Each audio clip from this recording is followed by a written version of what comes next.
This is James Dykstra with the Toronto Blue Jays. You're listening to The Walk-Off with Scott and Adam. So thrilled to be joined by today's guest, pitcher for the Toronto Blue Jays organization.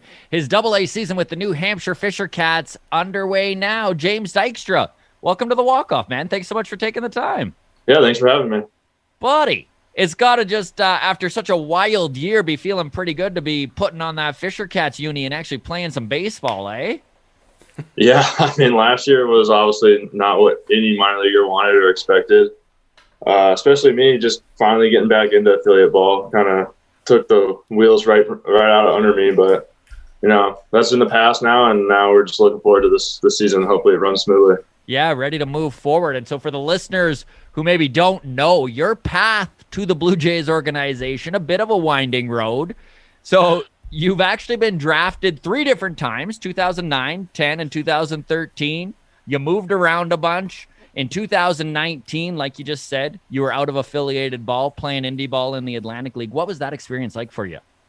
It was actually a good one. I mean, in 2018, I actually got released from the Texas Rangers and then went to the American Association. So that was my first year in indie ball.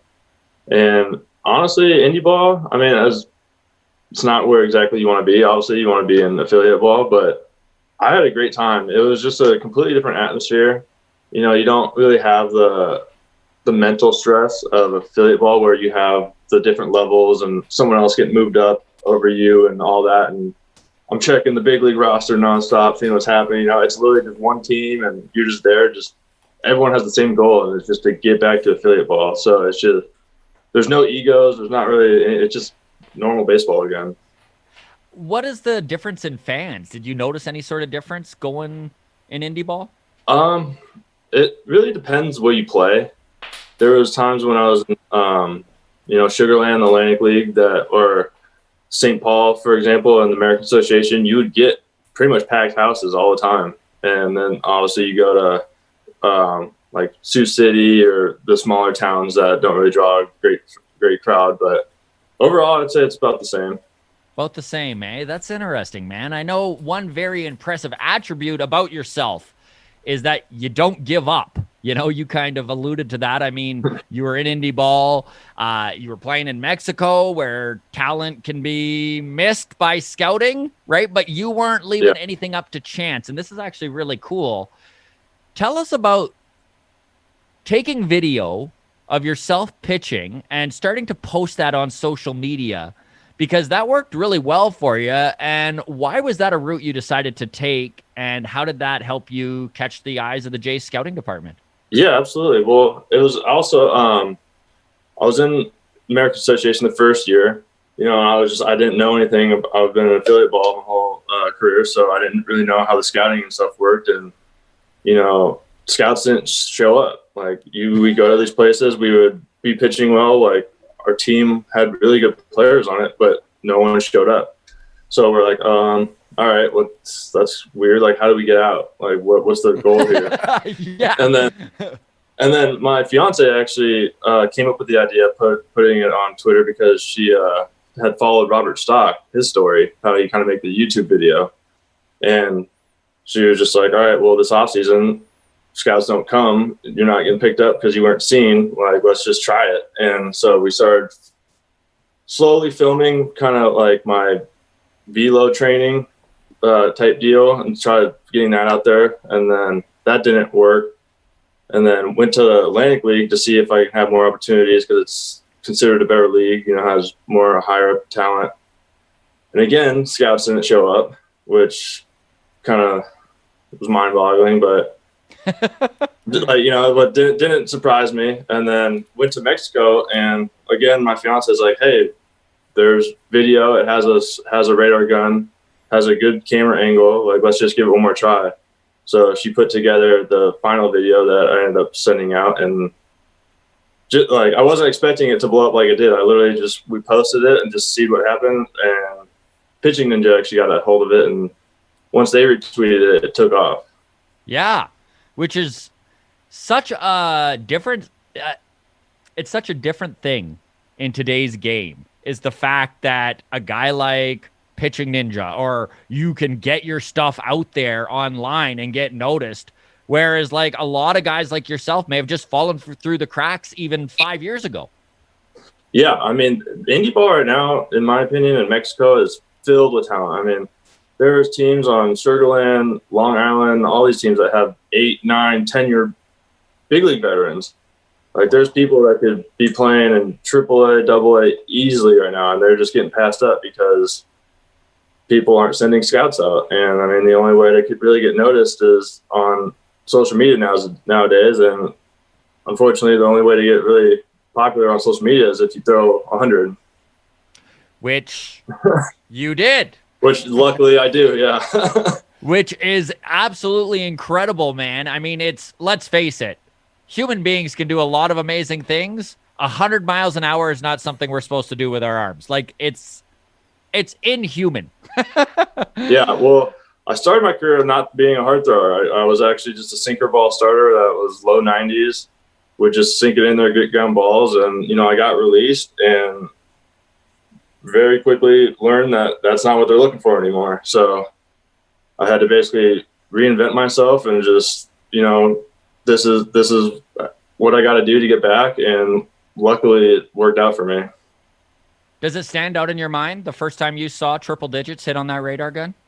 Yeah, it was actually in Mexico because the Atlantic League, we didn't have radar guns and stuff like that. So the first time I actually saw it like on a board was in Mexico. I threw it and I turned around and I was just like, wow, I did it. That's pretty sweet. It's a pretty big deal. Sorry. Was that something you were working towards? Like, at what point, you mentioned being like a low 90s sinker kind of guy. Was there a certain point where like you hit 96 or 97 and thought, you know, if I put in the work, 100 might be possible? Or did it just surprise you and come out of nowhere? Well, yeah, I knew I was getting close to it because once I moved to a reliever, I did start throwing mid 90s. And then I did the kind of velo training in the off season, and then I was able to do like the running guns and the pull downs at 100, 102. So I knew it was possible. It was just how do I transfer it from basically running and throwing it and to a mound. And then when I was in the Atlantic League, I slowly saw my velo jump up as I got used to being a reliever, and then finally got that the 100 mark that I was working for. Do you think there's something to be said about being in the Atlantic League and knowing you're not being watched and knowing that maybe you have a little bit of leeway to try some stuff that maybe in, let's say, AAA or AA would jeopardize your spot on the team? Absolutely. Like I said at the beginning, I mean, it's more of just, you know, there's only one goal here, and it's to get back to affiliate ball. There's not, am I moving up, or the organization wants me to throw this pitch, work on a slider, this. It's literally just go out there and impress people. You know, like, This is your career. The managers and all that, they're like, all right, we're here to get you back to affiliate ball. That's it. Like, you know what you do. Just go out there. You're gonna pitch when we call on you, and just go out there and basically do you, and hopefully someone notices. Well, man, congratulations. You know, like, after a year and a half of independent ball and a pandemic, you have wound up back with a professional organization. That's great, man. Congrats. Thank you. I appreciate that. So this Fisher Cats team is fire. Like, it is considered one of the best in all of minor league baseball right now. There's just a pile of talent on the team. What's the vibe like in the clubhouse? Is there a little bit of a swagger? Yeah, I would say swagger. It's obviously, like you said, a core of just unbelievable talent. I mean, there's prospects everywhere you look. Yeah. It's just overall a really good, chill vibe we're getting in the clubhouse. You know, there's not really anyone has the big head, like we have Austin Martin. He's not walking around like I was the first round pick, like $1 million man. Like, no, he's really down to earth. You know, understands his role, and just everyone puts the jersey on and goes out there and does their work, and that's a really good feeling. That's great. What has your role been this year in the bullpen? I know you're a little bit older than some of the guys, right? Like you're 30. Yeah, a little bit. You've been playing professional ball for over a decade. Are you finding yourself in a little bit more of a leadership role than you have been in the past?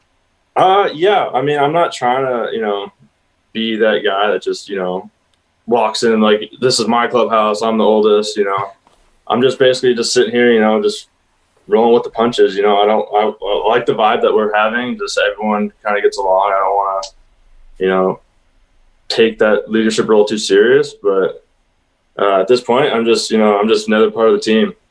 Yeah. Just trying to get in, help the team win, and see how it goes. So this, James, is a stat that might interest you. Okay. So in 2008, pitches that were throwing 100 miles an hour plus totaled 214 for the season. Okay. Pitches throwing 100 miles an hour plus through 20% of the current season, 349. Wow. So teams are after velocity, right? Yeah. Like that is proof of it. And the Jays bullpen has been riddled with injuries, and there's, if you play well, there's a realistic pathway to maybe you seeing some big league innings this year. How much of that do you kind of let seep in, or do you kind of put your blinders on and try not to think about it?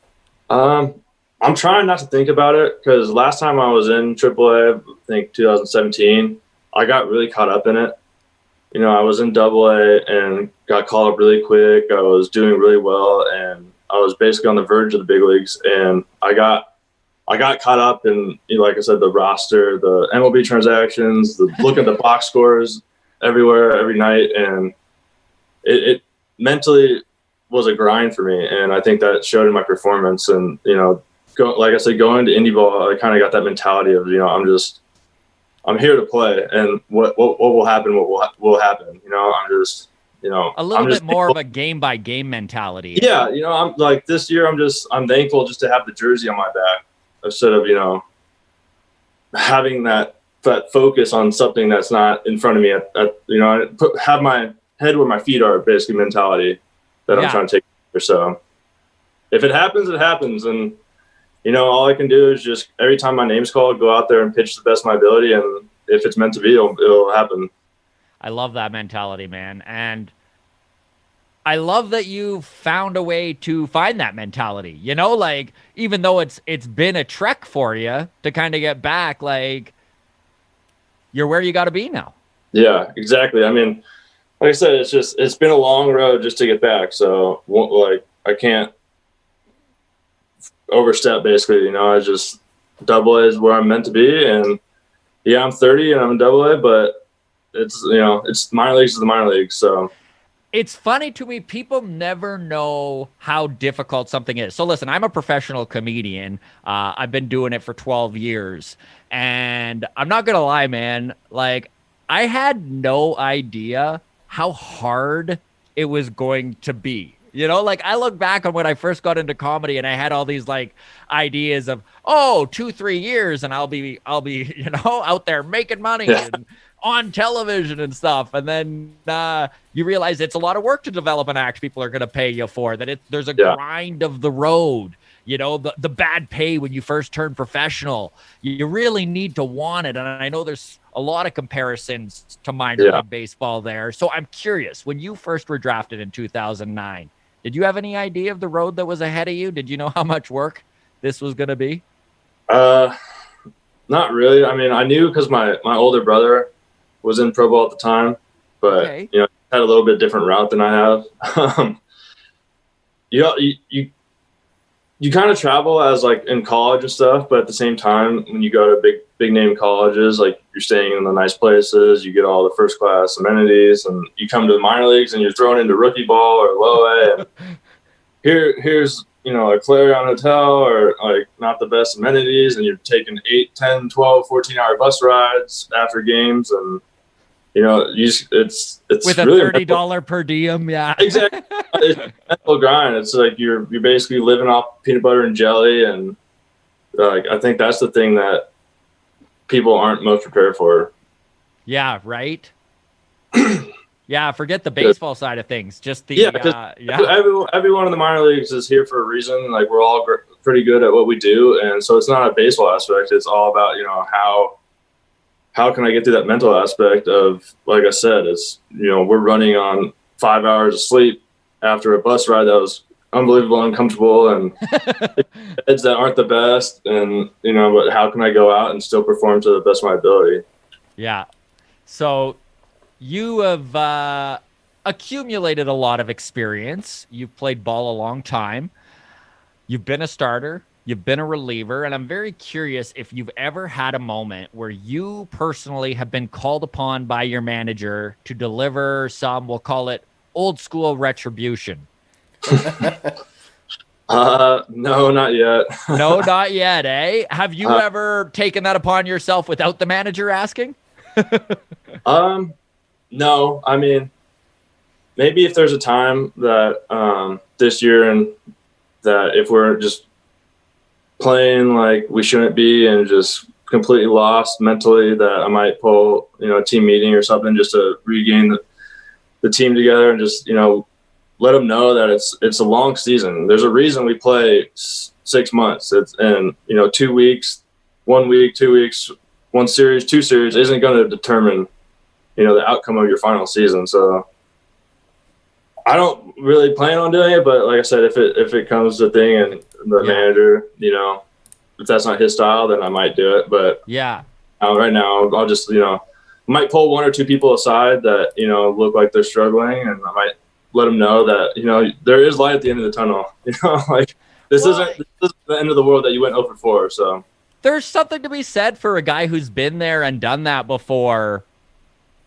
imparting that wisdom, if you will, kind of like you just mentioned of it's a long haul. And if you kind of get in your head about where you are right at that moment, like Adam and I have talked about this on our podcast quite a bit, how slumps in baseball are so prevalent, right? And like, especially when you start a season and you're watching the numbers on that board and it's just like, an 0 for 20 slump to start the season at the plate.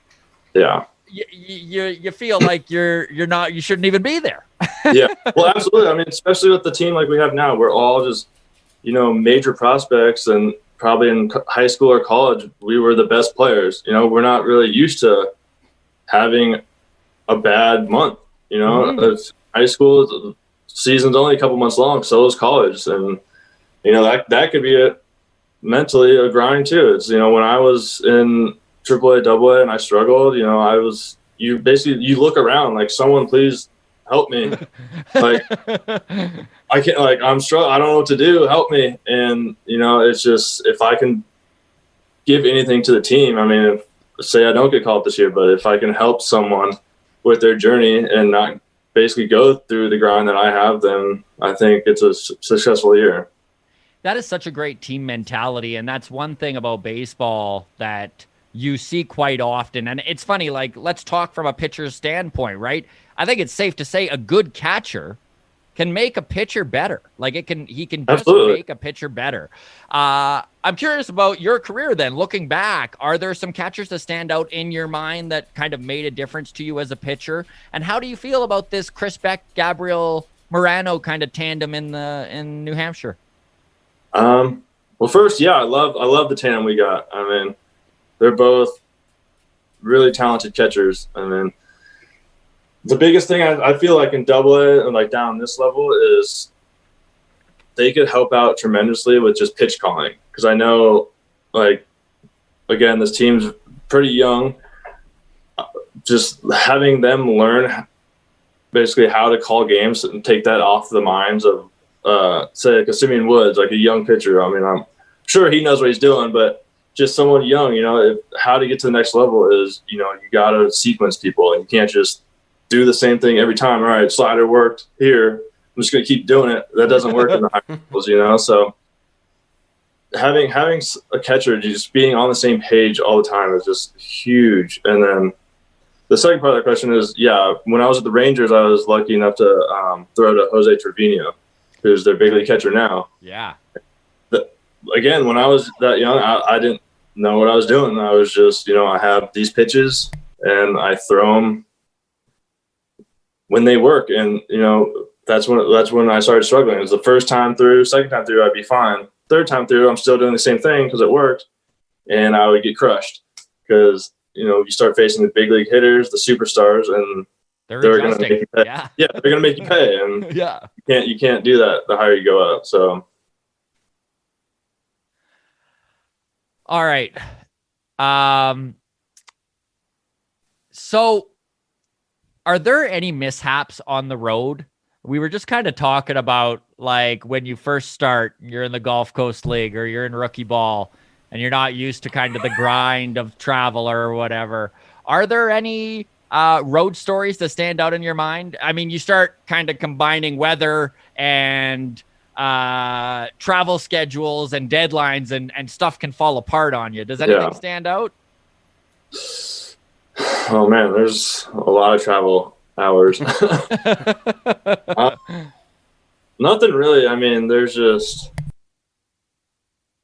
especially down the lower levels. I mean, I know now, not with the pandemic, that they're not traveling as far, but I've had probably a good share of 14, 16-hour bus rides. Wow, man. A lot of that I'm not going to talk about. All right. A lot of time to kill. Yeah, I can imagine. 14-hour bus rides. So with a length of bus ride like that, what are you going the day before the game, or are you literally? No, pretty much right after the game, and you show up pretty much at noon, and sometimes depending on traffic, you just go straight to the field. And those are the days that you need to be mentally strong, especially if you're, obviously an everyday starter, but if you're starting pitching that day, you basically slept on the floor of a bus all night. So time to grind one out.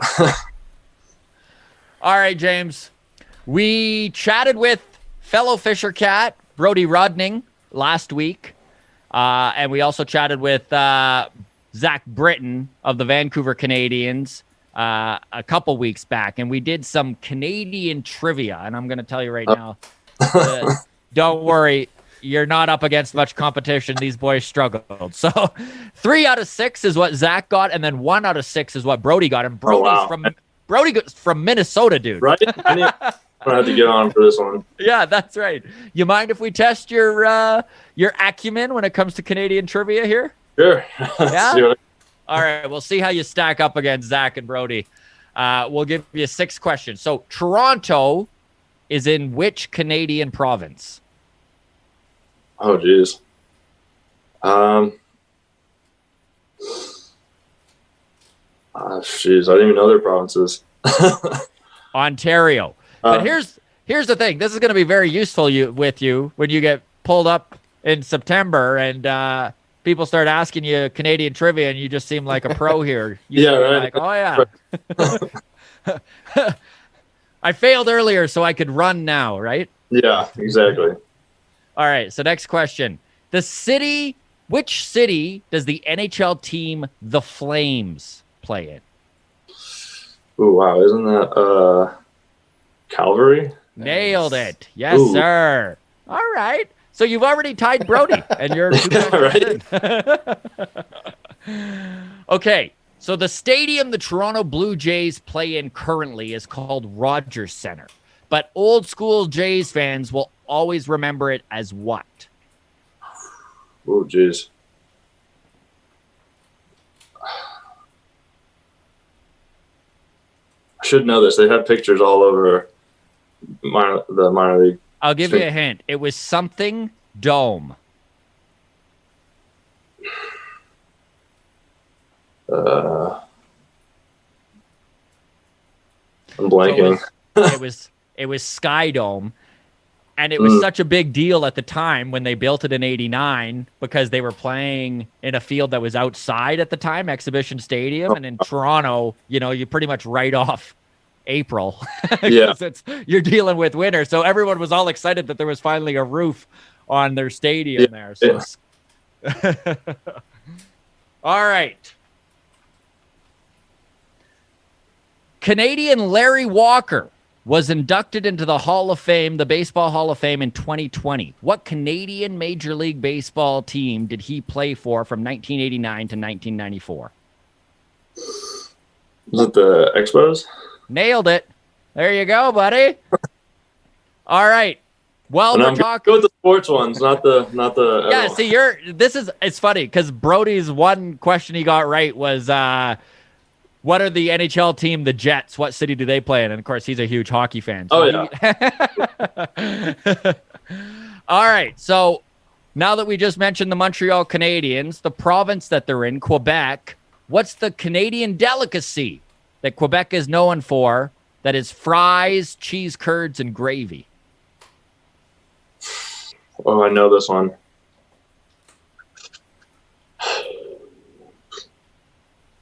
I'm blanking. I know this one though. You're gonna kill yourself when you hear this.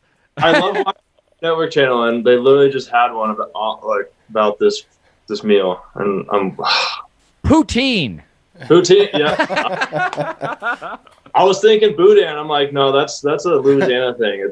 That can't be. All right, buddy. Let's see if you can tie Zach Britton here for the most Canadian trivia. The final question is, what is the official national anthem of Canada? Or the official national animal of Canada, sorry. Oh, animal? Oh, jeez.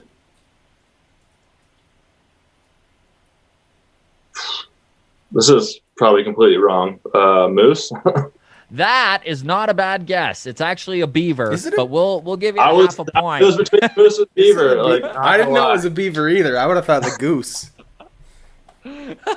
Well, if our own resident Canadian here and Adam can't get it right, maybe I'm going too difficult. Questions. All right. James, we are now at the portion of the interview here where we're going to throw it to Adam and we do a little segment called Foul Territory. So he's going to kind of get into some stuff that's maybe more directed at you and less baseball specific. So okay. Take it away, Adam. Okay, first question is a real tough one. Do you think you could beat Tom Cruise in a fight? Yes. I got the height advantage on him. You're a little younger too. Yeah. Okay. All right. Fair enough. I mean, he's got that energy. He's a go, but he's got it. But I got the size. I'll give it to you. I like it. I was scrolling through your Instagram, and I saw a baseball glove with an interesting embroidery on it. Lightbringer. You're a Game of Thrones fan. Huge. How did you like the ending? Honestly disappointed. I mean, just all the other seasons were just so amazing. I mean, they're just great storytelling, everything. And I feel like it was rushed. I feel like they needed 2 or 3 more episodes. Agreed. You could almost tell that they had caught up to the book, right? Like it was almost like, It was just every episode. It was just we're ending his story. It wasn't like it didn't feel smooth to me at all. Mm-hmm. And then the very ending, it was just like, all right, what do we do now? All right, ended. So given that we've all kind of left that series with a kind of bitter taste in our mouth, they are doing a spin-off. I don't know if you know that. Okay. Oh, yeah, I know. Are you excited for that, or are you worried about it?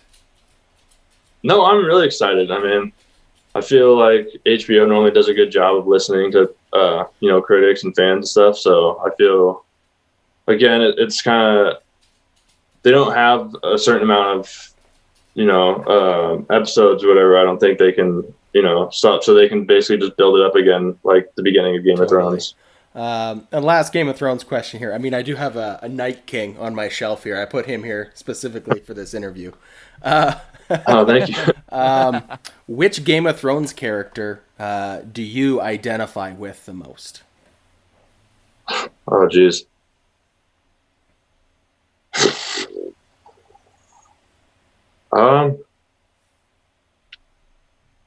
Man.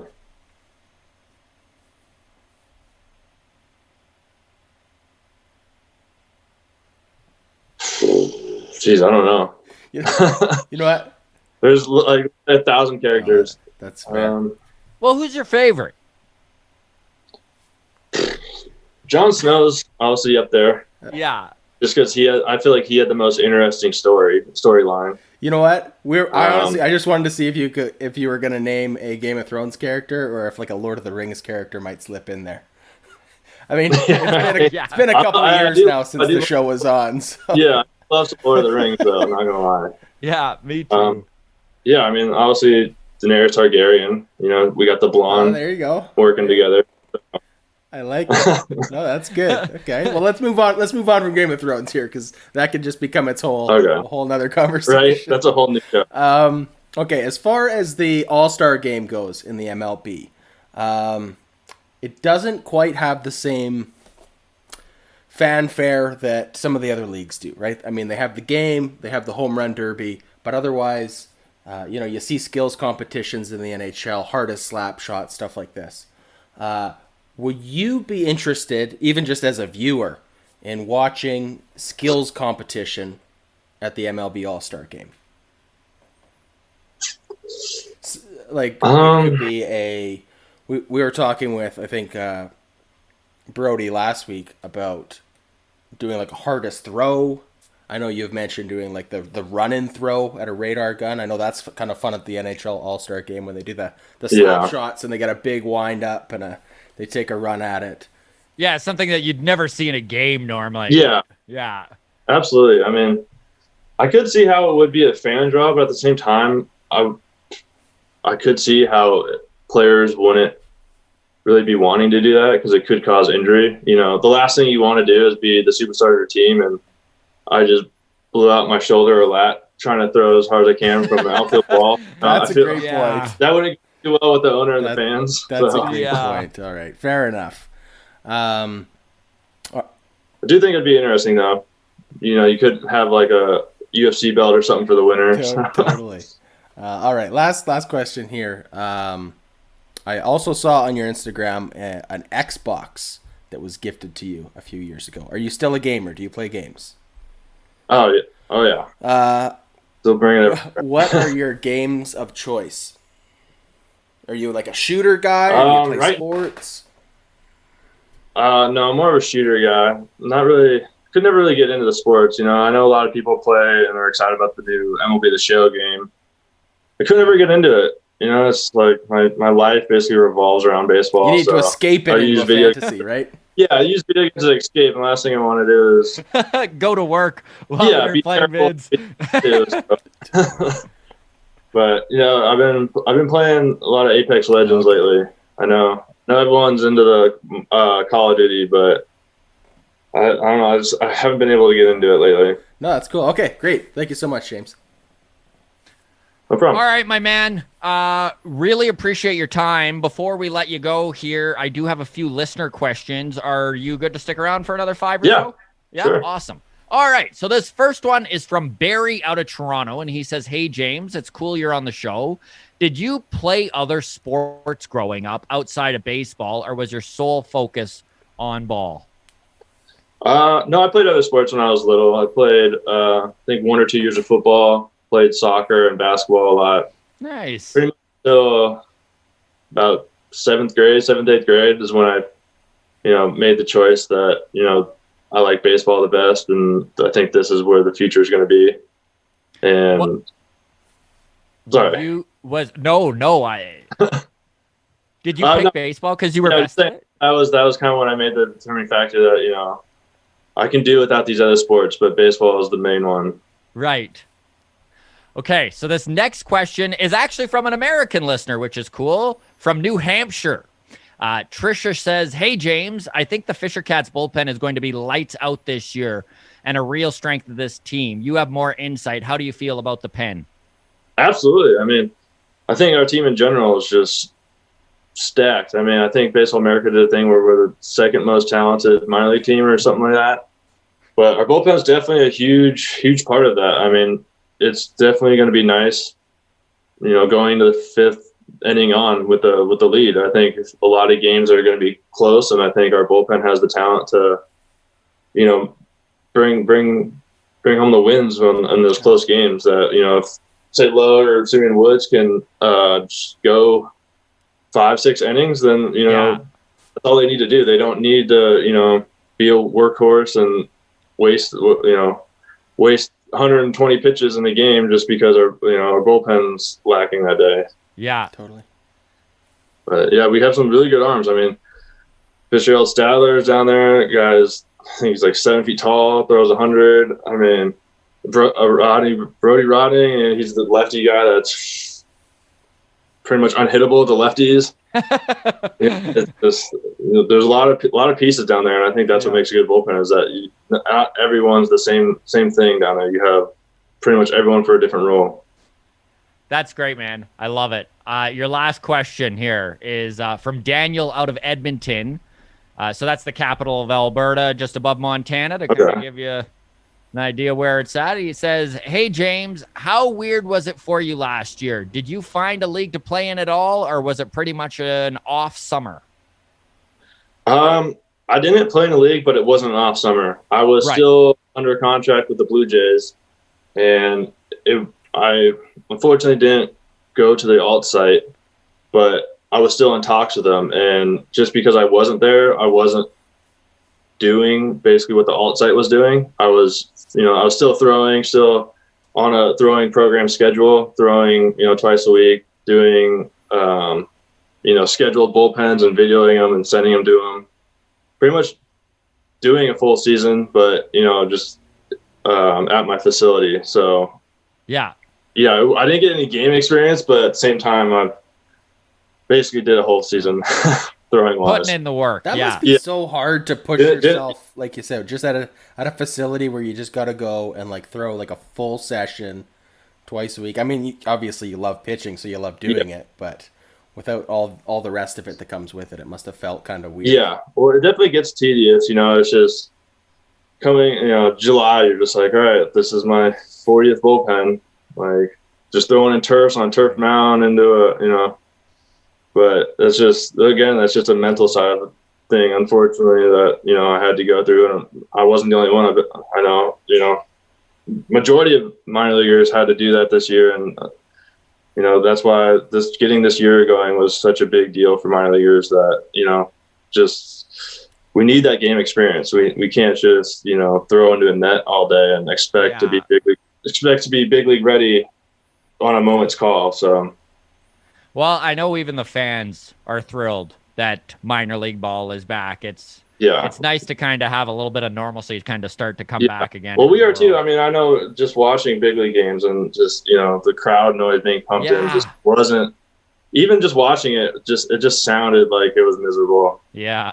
So there's personal experience on it. Just, even if it's like, half a stadium full or a quarter full, I mean, it's just having like people around cheering for you when you do something well, or, booing you, like, as a road team, you come in and like, say I'm the closer, I come in and they're yelling at you like, oh, you suck. Like that gets, that gets you going. That I don't think you can artificially create, if there's no noise, it's hard to just be like, oh, like I'm on the visiting team and, I'm coming in and I gotta pretend like the whole stadium hates me right now. Like it's just something I don't think you can create. I know those even at partial capacity, those Yankees fans still managed to make some noise when the Houston came to town there last week. So that was it was great. Beautiful. Yeah. All right, James. That's fun for the players too. It is. They know what's going on. They obviously aren't going to act on it as much as fans do, but they get behind that. Totally. Oh, just baseball being back in general is so great. Like seeing some fans in the crowd. And like you said, man, even though it's 20%, it doesn't even matter. Like just hearing actual people and like the actual atmosphere that baseball is supposed to be somewhat kind of back to normal. Beautiful thing. Yeah, I agree. Right on, my man. Cannot thank you enough for taking the time and chatting with us. Thank you so much. All the best to you and the Fisher Cats. And James, hope to see you with the big team here soon enough. Thank you. I appreciate it. Thanks for the time.